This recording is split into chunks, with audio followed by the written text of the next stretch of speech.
نوبت میرسه به 120 ثانیه با ایمیل های شما عزیزان. دوست عزیز پیکشادی با نام الن نکاتی نوشتن که در اختیار دکتر بزنبهادر گذاشتیم که حتما ازش استفاده خواهد کرد. همینطور ممنونم از کریم به خاطر بیانیه‌ای که برامون فرستاد. دوست گرامی فریده ممنون از نکات طنزی که فرستادین. داستان ترمز فولکس فوق‌العاده بود، حتما ازش استفاده می‌کنیم. مجید از نیویورک طنزهایی که فرستادی عالی بود. فکر کنم دکتر بزنبهادر و ملا حسنی حالا نتونن از خجالت در بیان.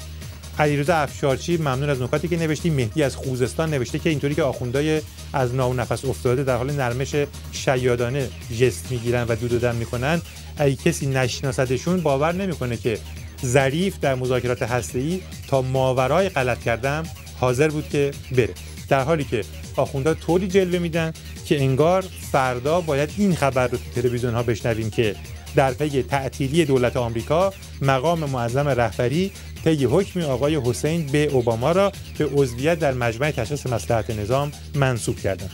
محسن از اسپانیا نوشته که یکی به داد این بدبخت خامنه‌ای برسه.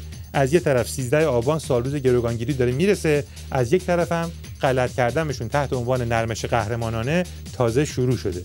لابد باید در بسیجی دهنگشاد این دفعه شعار بده تا خون در رگ ماست، آمریکا سرور ماست. بابک از قم نوشته که شعر جدیدی که تو زنگ نرمش قهرمانانه تو طلب خونه ها درس داده میشه اینه که آمریکا شاخت میدیم، دمت میدیم، یه حجره تو قمت میدیم. حرف جدید توی نظام، گور بابای اون امام.